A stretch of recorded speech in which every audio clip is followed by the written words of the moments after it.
The unthinkable has happened to Jey Uso, and in this video, I'm going to tell you exactly what that is and why it blew my mind when I saw this, and I instantly knew I had to come on here and talk to you guys because it's unfreaking believable. I can't believe it.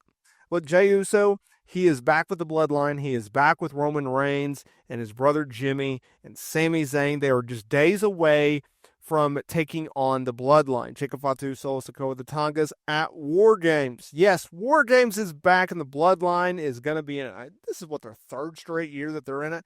Bloodline versus Bloodline. We got Paul Heyman back. Oh, the wise man. CM Punk is back. And Jey Uso's in the front and center of it. And what I love what WWE has done with Jey Uso, regardless that he's back with his brother Jimmy, and he's back with Sami and Roman and the wise man, and now CM Punk, is the fact that he is still his own man on Monday Night Raw. He is still the man, and he's doing the dang thing. I love that. I love it. And what he's been able to do is truly unthinkable because Jey Uso's rise as a single star started in 2023. Right? He broke away from his brother. He went to Monday Night Raw. He did a quick tag team with Cody Rhodes. No one asked for that tag team. Luckily, WWE moved on from that tag team, and they put him back in prime time position where Jey Uso belongs as the Yeet Man. 2024 has only seen him further that success. It's something in which I absolutely love seeing from Jey Uso as his own man, standing on his own 2 feet. He's had epic clashes with, like, Gunther. He had that horrific WrestleMania 40 match with his brother Jimmy Uso before finally capturing the Intercontinental Championship. And yeah, he had a short run because he dropped it back to Braun Breaker. But let's not get into that negative. Let's talk about the positives of Jey Uso. And when I saw this stat, I instantly knew I had to talk about it. Because look, we know that Jey Uso is super duper over with the fan base, right? We knew that. We knew that in 2023. He sold a bunch of merch then. 2024, though, his popularity and his interest has just jumped off the page. It has jumped off the charts. It's really remarkable. When he's on television, ratings go up, he sells merch, he moves social media engagement, he moves tickets, yada, yada, yada. Here's the unthinkable thing that Jey Uso has done. He outsold John Cena in merchandise for the entire year of 2024. That is insane. He was on the upper of the top 10 best merchandise sellers in WWE. He was in the top 5, y'all. Think about that. Top 5 involves Roman Reigns and Cody Rhodes. That is insane. That's a guy that WWE has told you multiple times. In fact, they booked him against Damian Priest earlier this year at Backlash. He's not a world champion. He's not. He's not a world champion material right now. He's just not. But the fans believe in Jey Uso. They've seen this guy progress throughout his life and his WWE tenure. They've seen him be able to build a brand, build the Yeet brand, get over a catchphrase. They've been able to see him progress as an early tag team player with his brother, with the colorful outfits and the entrance and the dance and everything like that. And then they got their edge. Then in the pandemic, he became main event Jey Uso. He feuded with Roman Reigns for the, at the time, Universal Championship, now Undisputed WWE Championship. That's what he did. Okay?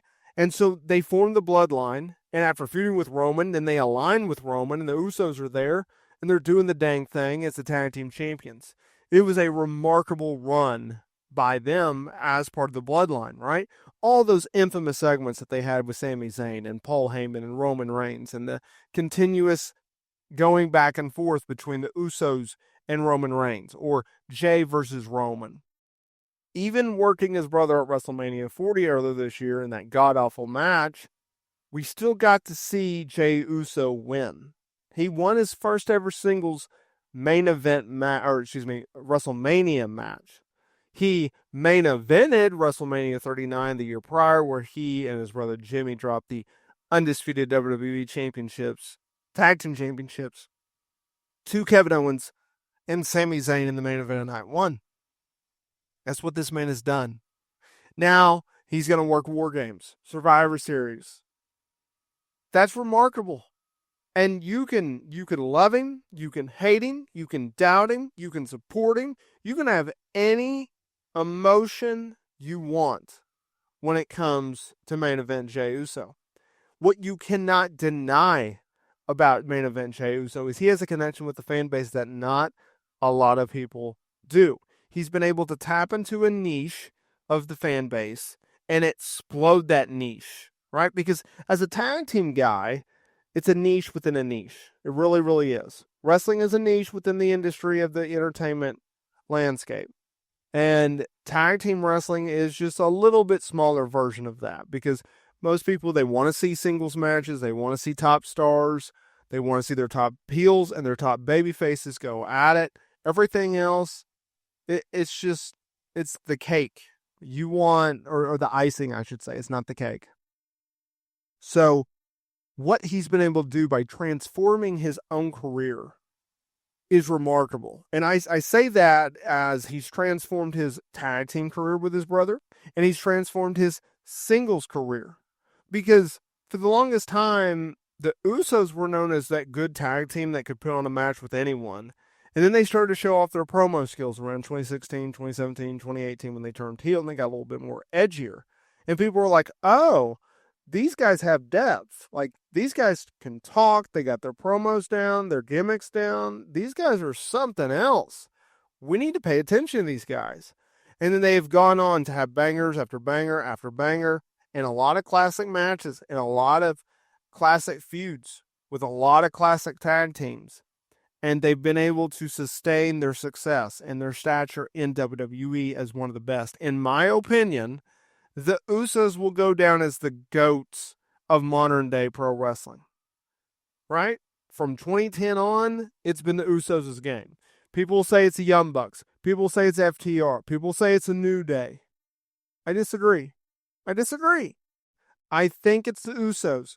Longevity, championships, being able to transition and pivot and evolve their characters. That's what the Usos have been able to do. That's what's very impressive with the Usos. And now that they're back with Roman, it's like, okay, well, what's next? Because Jey Uso doesn't have to be a singles guy. He doesn't have to be a tag team guy. He can just be Jey Uso. If you need him in an alliance with his brother, okay, they can do that. You want him as a singles guy? He can do that. You want him purely as a tag team guy or part of a faction? He can do that. He legitimately is a multi-type guy that can do anything in which you ask him to do. That's the beauty about Jey Uso. It really, really is.